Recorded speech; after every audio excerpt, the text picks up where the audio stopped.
Today we're going to be looking at the Carnation Massacre. This is one of those cases where your family does everything for you, but it still wasn't enough. What's up guys, welcome back to the channel. It's your girl G and we are back with another video. On this channel, we do true crime stories and sometimes we just giving people relationship advice because that's what they ask for.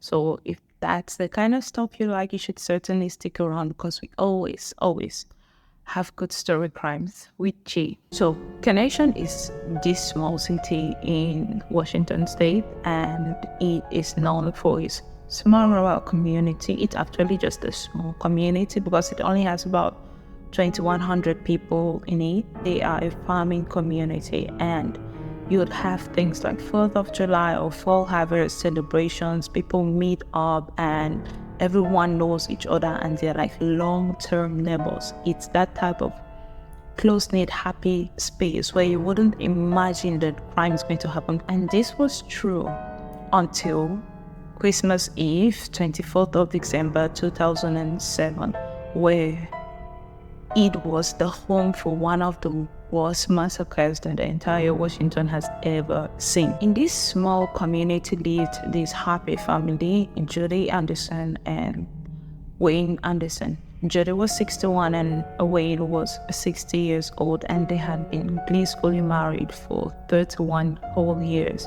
And in their beautiful marriage, they had 3 kids.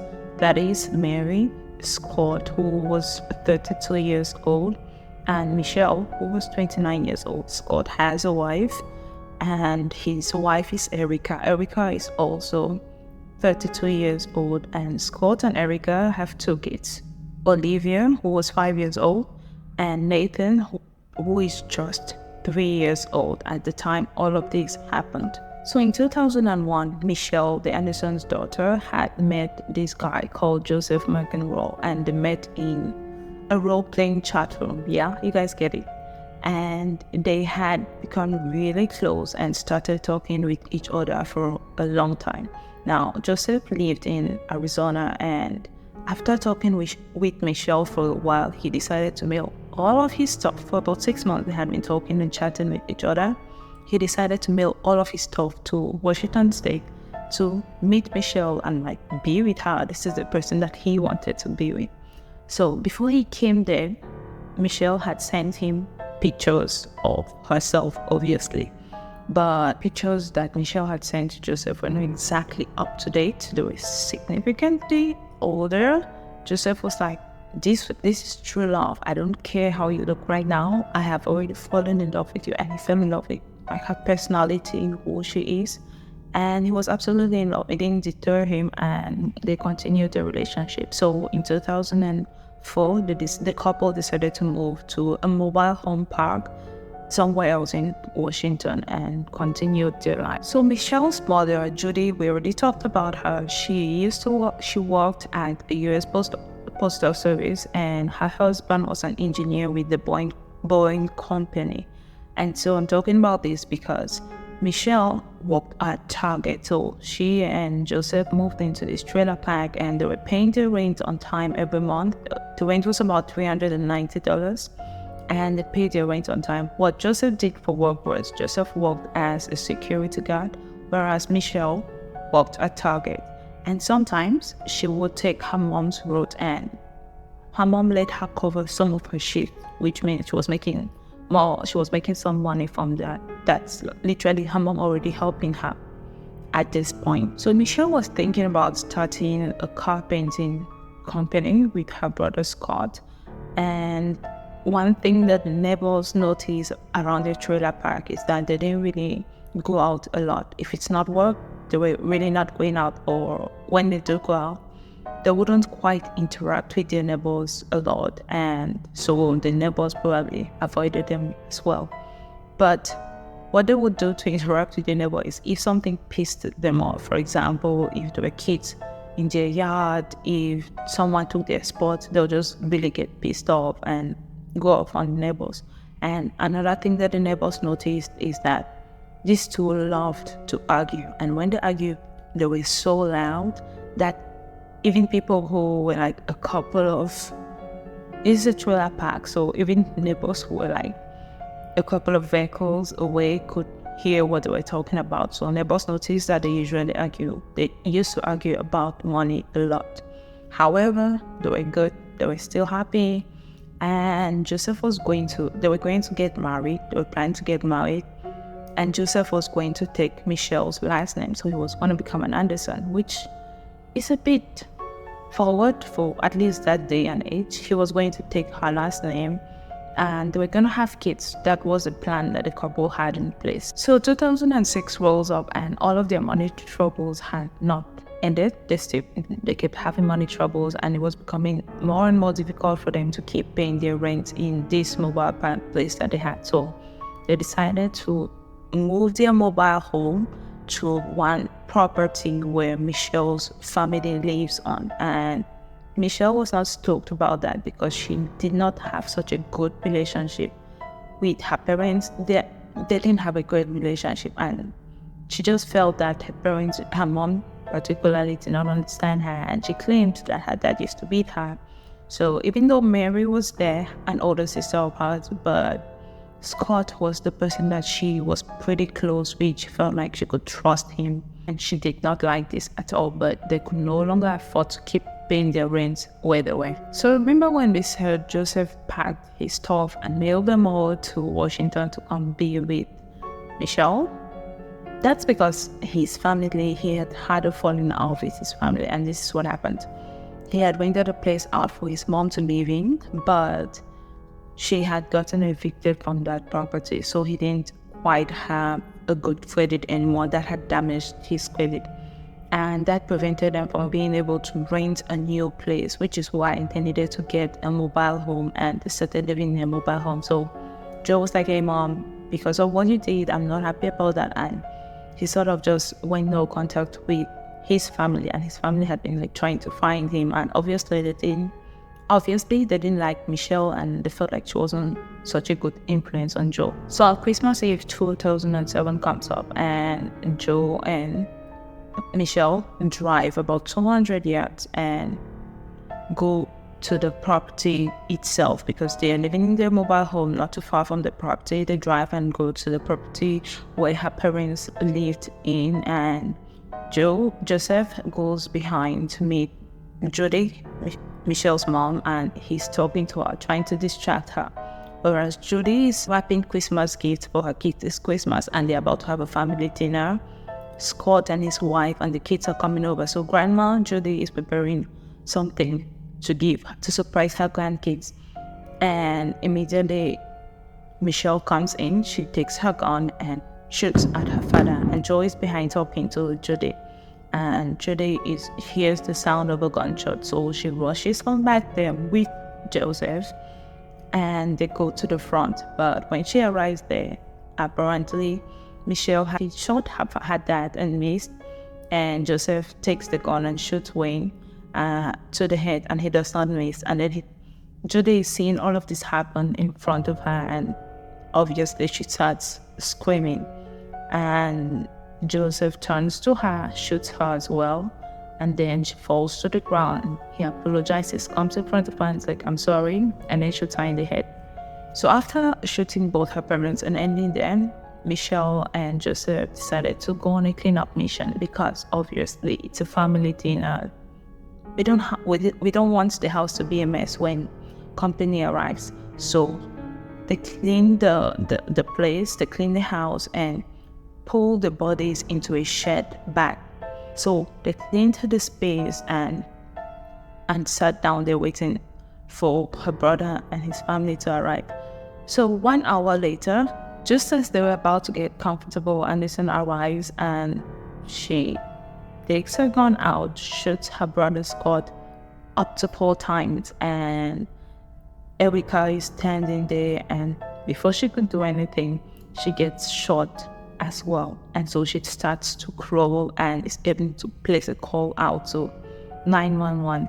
From what the caller can hear, it sounds like a family squabble that is just going on in the background, and before they could get more information, the line is cut. So apparently Michelle shot Erica a total of 2 times, and They took the phone and destroyed it before giving her the final bullet. So at this point, they've ended up shooting Erica, and her 2 kids, Olivia and Nathan, crawled up close to her and obviously screaming and crying their eyes out, literally watching what happened to their mom.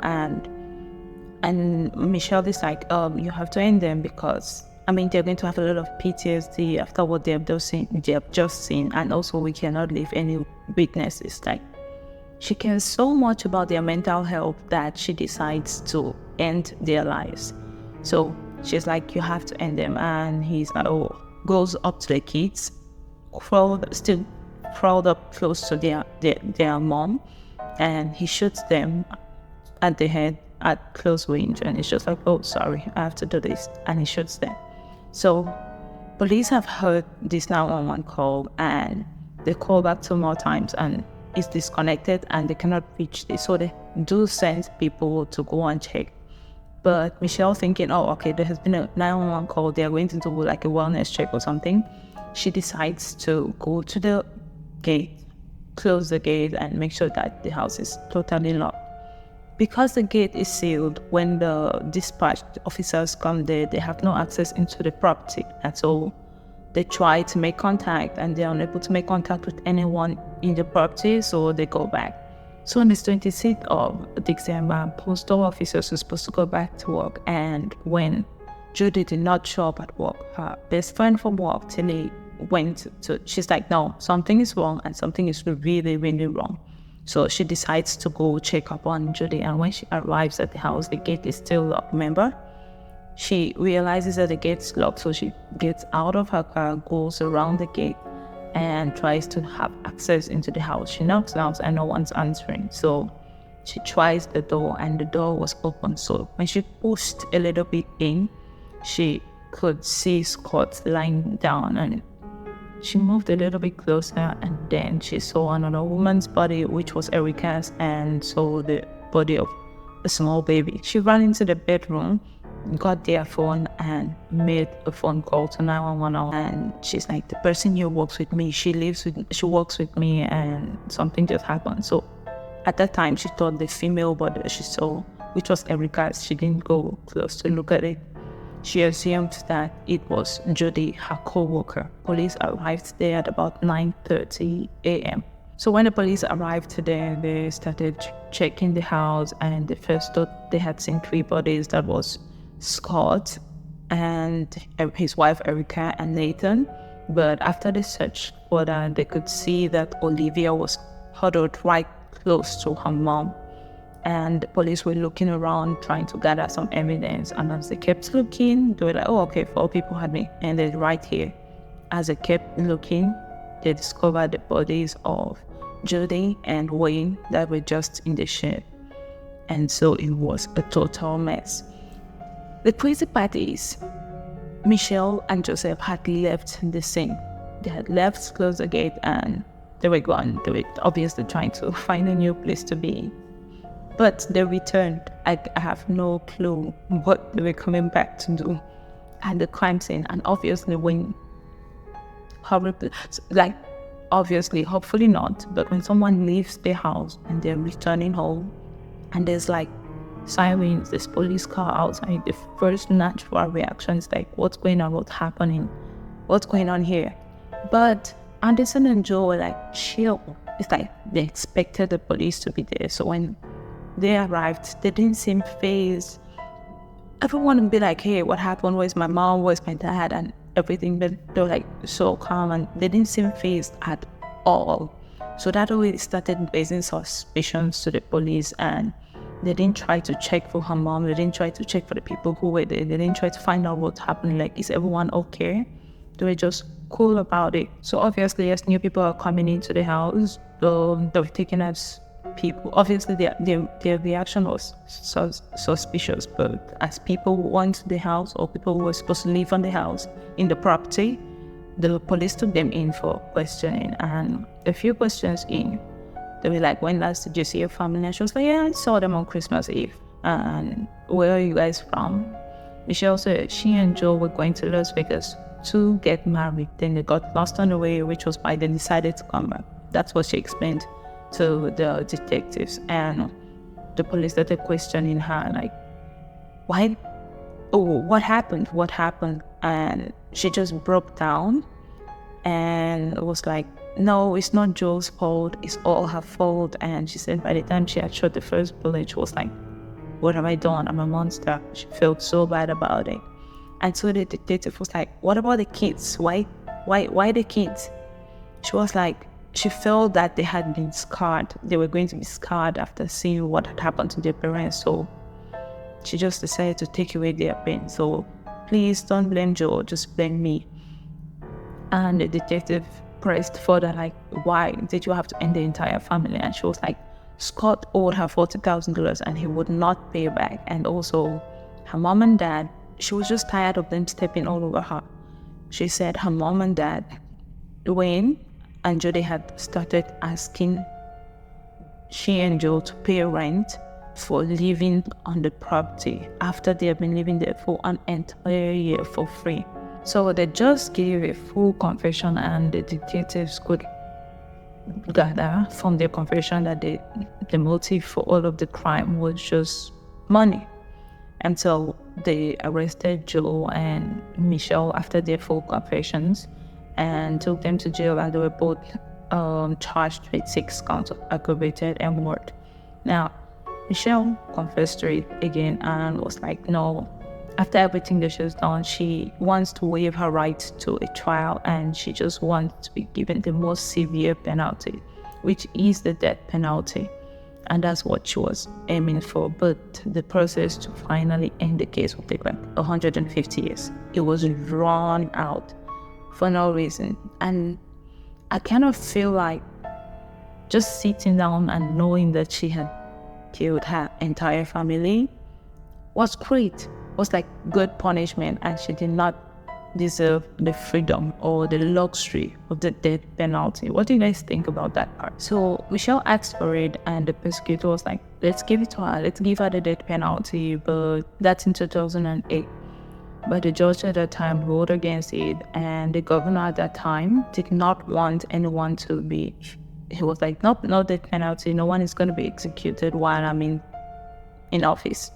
But in 2013, the Supreme Court overruled it and was like, the death penalty, you may continue. Now, their cases were going to be tried separately. Even though the prosecutor tried to get Joe like the death penalty as well, give him the harshest punishment ever, his defense lawyer said that, oh my goodness, Joe was just a mentally ill guy. He had been coerced into doing all of these shootings by his terrible, vile, evil Michelle girlfriend or wife or whatever. So that was the part, that he was mentally ill and she had coerced him into doing that. But like, no one can talk you into putting bullets into the heads of babies, kids. So during Joe's trial, he was completely wasted. The day he had to speak in court, he could barely put 2 sentences together. With all the antidepressants and anti-anxiety medications that he was taking, he was like so wasted. And he was just barely making any sense when he was supposed to testify. And at some point, he was just laughing hysterically as he explained how the look on Jody's face after he shot her. And at some point, when the prosecutor was grilling him, he was like, yeah, if you wanna put the death penalty, like, you wanna kill me, just do it. If it, just do it. I'm not scared. I'm not, like, he just said, do it. And the prosecutor established that Michelle could not load a gun, and he brought extra bullets that without you, none of these people would have been ended. And the crazy part is Joe answered that unfortunately that's true. Without him, none of those would have happened. He just wanted to help her. That's what he said. Eventually, he got life imprisonment without the possibility of parole. And because of that, because of his trial, they decided that there was no point giving Michelle a death penalty sentence because of Joe's outcome. So they decided not to pursue the death penalty for her anymore when her trial started. And the reason Joe's trial ended like that was because remember, they were pursuing the death penalty for him, but all jurors have to accept that. But 8 jurors were in favor of it and 4 were not, which was why he got the life imprisonment without parole, and Michelle Anderson's case followed suit. During her trial, the prosecutor had one statement that I really liked. He said I'm just going to read it out. He said that the